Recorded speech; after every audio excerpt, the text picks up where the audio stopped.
High students welcome to all of you in mathematics classroom. देखो आज के আমরা প্রশ্ন প্রস্তুতি এই ভৌত বিজ্ঞানের সেট 1 এর কোশ্চেন অ্যানসারগুলো করার চেষ্টা করব। স্পেশালি আমরা আজকে বিভাগ ক এবং বিভাগ খ এর কোশ্চেনের অ্যানসারগুলো করব। যদি তোমরা এখনো সাবস্ক্রাইব না করে থাকো সাবস্ক্রাইব করে দিও, লাইক করো এবং বন্ধুদের সঙ্গে বেশি বেশি করে শেয়ার করে দিও এবং অবশ্যই তোমাদের ক্লাস যদি ভালো লাগে কমেন্ট করে জানিও এবং পাশে থাকা বেল আইকনটা প্রেস করে দিও সবার আগে নতুন ভিডিওর আপডেট পেতে। তো চলো আজকের ক্লাস শুরু করা যাক।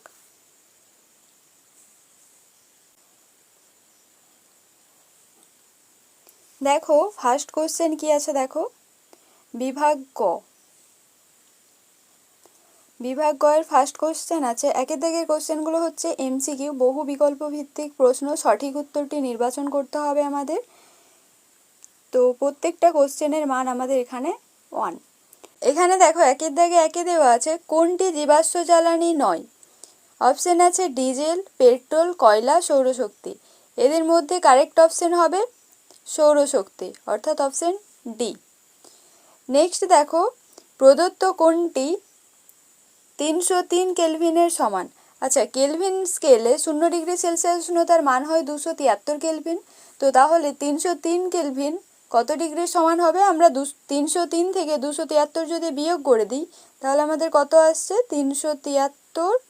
ওখান থেকে 273 তোমরা যদি বিয়োগ করে দাও দেখবে পেয়ে যাবে কত? 303 থেকে 273 যদি বিয়োগ করে দাও আমরা পেয়ে যাচ্ছি তাহলে 30 ডিগ্রি। কি অ্যান্সার আসছে? 30 ডিগ্রি সেলসিয়াস। এখানে অপশন কোথায় আছে? অপশন এতে আমরা পেয়ে গেলাম 30 ডিগ্রি সেলসিয়াস। পরে নেক্সট দেখো তিনেরটা বলা হচ্ছে এসটিপিতে 22.4 লিটার সালফার ডাইঅক্সাইড গ্যাসের ভর কত? অপশন আছে, অপশন এতে আছে 20 গ্রাম, অপশন বি আছে 64 গ্রাম, অপশন সিতে আছে 10 গ্রাম, অপশন ডি আছে 20 গ্রাম। কারেক্ট অপশন হবে 64 গ্রাম, 64 গ্রাম। ওকে, অর্থাৎ অপশন বি হবে কারেক্ট অ্যান্সার, এই যে এখানে আছে। পরে নেক্সট দেখো চারেরটায় বলছে উত্তল দর্পণে সদ্বিম্বর, একের দাগে 4-এ দেওয়া আছে উত্তল দর্পণে সৎ বস্তুর প্রতিবিম্ব সৎ ও অবশীর্ষ, অসৎ ও অবশীর্ষ, সৎ ও সমশীর্ষ, অসৎ ও সমশীর্ষ। অপশন ডি কারেক্ট অ্যান্সার হবে, অপশন ডি হবে অসৎ ও সমশীর্ষ, অর্থাৎ অপশন ডি কারেক্ট অ্যান্সার। পরে নেক্সট দেখো একের 5-এ দেওয়া আছে রৈখিক প্রসারণ গুণাঙ্কের একক হলো degree Celsius inverse. Degree Celsius inverse option A. পরে নেক্সট দেখো একের 6-এ দেওয়া আছে হাইপারমেট্রোপিয়া বা দীর্ঘদৃষ্টি ত্রুটি দূর করতে চশমায় ব্যবহার করা হয় কোন লেন্স?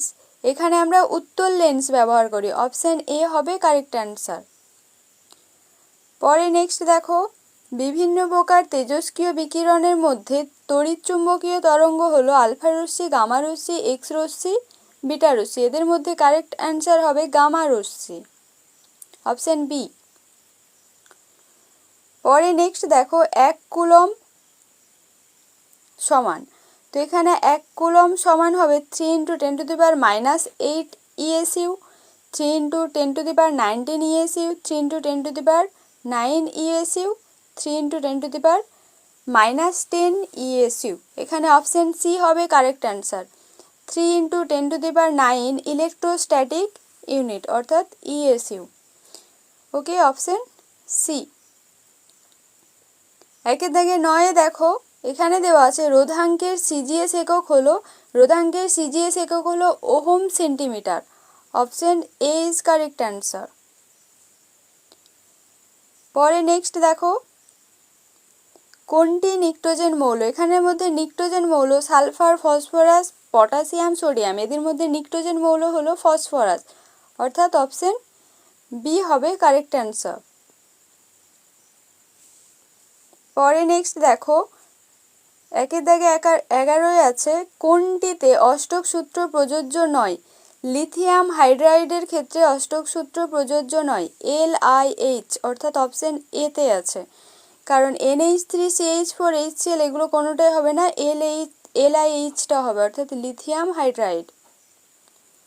নেক্সট দেখো 1-12 আছে তীব্র অ্যাসিড হলো HCl, CH3CO2H, H2CO3, HCO2H। এদের মধ্যে তীব্র অ্যাসিড হবে HCl বা হাইড্রোক্লোরিক অ্যাসিড। পরে দেখো H2S গ্যাসকে শুষ্ক করতে ব্যবহার করা হয় গাঢ় sulphuric acid, calcium oxide, P2O5, phosphorus pentoxide, and ডিতে আছে অনার্দ্র ক্যালসিয়াম ক্লোরাইড। এখানে অপশন সি হবে কারেক্ট অ্যান্সার, ফসফরাস পেন্টক্সাইড। 14টা দেখো কাঁসার উপাদান, এখানে কোনটা কারেক্ট হবে? অপশন আছে কপার প্লাস জিঙ্ক, অর্থাৎ কপার জিঙ্কের সংকর ধাতু, copper tin, copper plus tin বা SN যেটা বলা হচ্ছে। তো এদের সংকর ধাতু, কপার আয়রনের সংকর ধাতু, কপার নিকেলের সংকর ধাতু। এখানে অপশন বি হবে কারেক্ট অ্যান্সার, কপার এবং টিনের সংকর ধাতু হলো কাঁসা। নেক্সট দেখো পরে দেওয়া আছে কোনটি সম্পৃক্ত হাইড্রোকার্বন নয়, অর্থাৎ এখানে সম্পৃক্ত হাইড্রোকার্বন নয়। C2H6 এটা সম্পৃক্ত হাইড্রোকার্বন, C2H2 সম্পৃক্ত হাইড্রোকার্বন নয়, এটা অসম্পৃক্ত হাইড্রোকার্বন। তো তাহলে আমাদের এখানে অপশন কি আসছে? Option B. ওকে, তো তাহলে আমাদের এখানে এমসিকিউ কোশ্চেনগুলো সবগুলোই হয়ে গেল। নেক্সট দেখো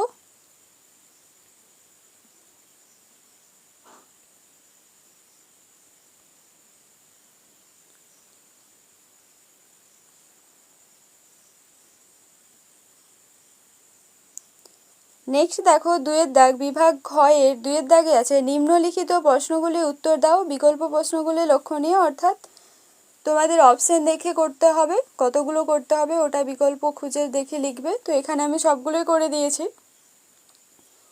দেখো ফার্স্ট কোশ্চেন আছে একটি জৈব গ্রিনহাউস গ্যাসের নাম লেখো। এটা মিথেন হবে। মিথেন হাইড্রেটের সংকেত লেখো। মিথেন হাইড্রেটের সংকেত হয় 4CH4.23H2O, অর্থাৎ 4 অণু মিথেন নিলে 23 অণু জল নিতে হবে। আর এখানে পরে আরেকটা এর সংকেত, মিথেন হাইড্রেটের আরেকটা সংকেত লেখা যায় CH4.5.75H2O, অর্থাৎ 1 অণু মিথেন নিলে 5.75 অণু জল নিতে হবে।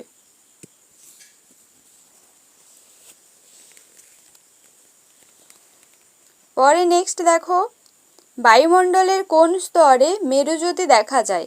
আয়োনোস্ফিয়ারে, আয়োনোস্ফিয়ার বা আয়োনোস্তরে মেরুজ্যোতি দেখা যায়। প্রদত্ত বিবৃতিটি সত্য বা মিথ্যা লেখো। একই চাপ ও উষ্ণতায় সব গ্যাসের মোলার আয়তন একই হয়, এটা মিথ্যা, কারণ একই চাপ ও উষ্ণতায় সব গ্যাসের মোলার আয়তন সরল অনুপাতে থাকে, সব সমান হয় না, একই হয় না, কারণ গ্যাসের অণুর আয়তনের উপর নির্ভর করে। এবার নেক্সট দেখো কেলভিন স্কেলের প্রমাণ চাপে জলের হিমাঙ্ক কত? আচ্ছা, আমরা জানি জলের হিমাঙ্ক 0°C। তো 0°C যদি হয়, আমাদের 0°C উষ্ণতায় কেলভিন স্কেলের পার্ট কত আছে? কেলভিন স্কেলের মান 273 কেলভিন। তো 0°C উষ্ণতায় কেলভিন স্কেলের মান 273 কেলভিন। তাহলে আমাদের জলের কেলভিন স্কেলের প্রমাণ চাপে জলের হিমাঙ্ক হবে 273 কেলভিন। নেক্সট দেখো 2-5 আছে প্রদত্ত বিবৃতিটি সত্য মিথ্যা লেখো। আদর্শ পরিবাহীর ক্ষেত্রে তাপ পরিবাহিতাঙ্কের মান 0। আদর্শ পরিবাহীর ক্ষেত্রে তাপ পরিবাহিতাঙ্কের মান 0, এটা মিথ্যা, কারণ আদর্শ পরিবাহীর ক্ষেত্রে তাপ পরিবাহিতাঙ্কের মান ইনফিনিটি হয় আর 0 হয় অন্তরকের ক্ষেত্রে। নেক্সট দেখো 2-এর দাগের 6-এ দেওয়া আছে দন্ত চিকিৎসক কোন ধরনের দর্পণ ব্যবহার করেন? অবতল দর্পণ। স্পষ্ট দর্শনের ন্যূনতম দূরত্ব কত? স্পষ্ট দর্শনের ন্যূনতম দূরত্ব হলো 25 সেমি। কোন যন্ত্র দিয়ে বিভব প্রভেদ মাপা হয়? ভোল্টমিটার। নেক্সট দেখো 2 দাগে 9টা আছে, ফিউজ তারের উপাদান কি কি? ফিউজ তারের মধ্যে টিন থাকে 25% এবং সীসা থাকে 75%। এদের সংকর ধাতুটাই হলো ফিউজ তারের উপাদান। এই সংকর ধাতু দিয়েই তৈরি হয় ফিউজ তার। তো নেক্সট কোশ্চেন দেখো 2 দাগে 10-এ দেওয়া আছে, কোনটি পর্যায়গত ধর্ম নয়? অ্যান্সার হবে এখানে তেজস্ক্রিয়তা। মৌলের পর্যায়গত ধর্ম নয় তেজস্ক্রিয়তা। নেক্সট দেখো তেজস্ক্রিয়তার এসআই একক বেকারেল। এবার 2 দাগে 11 দেখো, 11 কি আছে? ফার্স্ট আছে ক্ষার ধাতু। ক্ষার ধাতু এখানে অপশন হবে ডি, অপশন ডি, অর্থাৎ সোডিয়াম। Next copper. কপারকে আমরা কি বলবো? কপারের আকরিকের নাম হলো চ্যালকোসাইট। কপারের আকরিক কি আসছে? চ্যালকোসাইট। অর্থাৎ আমরা যদি এমনি লিখে নিই, তো এখানে দেখো তাহলে আমাদের 1-এরটা আসছে কি? ডি। 2-এরটা কি আসছে? কপারটা চ্যালকোসাইট আসছে সি, কারণ কপারের আকরিকের নাম চ্যালকোসাইট। সন্ধিগত মৌল কপার। 3-এরটা আসছে বি এবং 4-এরটা দেখো আয়রন। আয়রনের আকরিকের নাম সিডারাইট। 4-এরটা আসছে এ। এগুলো কারেক্ট অ্যান্সার। পরে দেখো ক্যালসিয়াম ক্লোরাইডের সংকেত ওজন নির্ণয় করতে হবে। আচ্ছা, সংকেত ওজন নির্ণয় করতে হবে, ওদের আণবিক ভরগুলো জানা লাগবে আমাদের। দেখো ক্যালসিয়ামের আণবিক ভর যেটা হয় 40 হয় এবং ক্লোরিনের আণবিক ভর হয় 35.5। তো তাহলে ক্লোরিনের অনুসংখ্যা ক্যালসিয়াম ক্লোরাইডের সংকেত কি হয়? CaCl2, তাই তো? এই CaCl2 এর মধ্যে ক্যালসিয়াম আছে 1 অণু এবং ক্লোরিন আছে 2 অণু।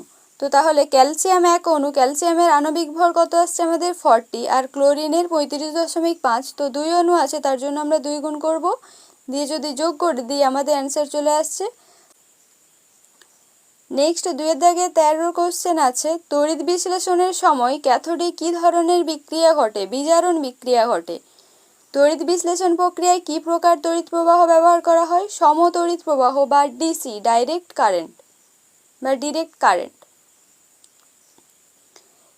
একটি জৈব তড়িৎ বিশ্লেষ্য পদার্থের নাম লেখো। CH3COOH বা অ্যাসিটিক অ্যাসিড। পরে বলা হচ্ছে নাইট্রোলিম কি? নাইট্রোলিম হলো ক্যালসিয়াম সায়ানামাইড এবং কার্বন চূর্ণের মিশ্রণকেই বলা হয় নাইট্রোলিম। ক্যালসিয়াম সায়ানামাইড এবং কার্বন চূর্ণের মিশ্রণকেই বলা হয় নাইট্রোলিম। পরে বলা হচ্ছে সোডিয়ামের সংকেত কত? অথবা দিয়ে লেখা আছে। তো তাহলে সোডিয়ামের সংকেত NaNH2। অসওয়াল্ড পদ্ধতিতে কোন অ্যাসিড তৈরি করা হয়? এটা অ্যান্সার হবে HNO3 বা নাইট্রিক অ্যাসিড। এলপিজি এর প্রধান উপাদান উৎস কি? এলপিজি এর প্রধান উৎস প্রাকৃতিক গ্যাস। প্রধান উপাদান হয়ে যাবে বিউটেন ও প্রোপেন। সরলতম অ্যালকেন কি? মিথেন। পলিভিনাইল ক্লোরাইডের মনোমার ভিনাইল ক্লোরাইড।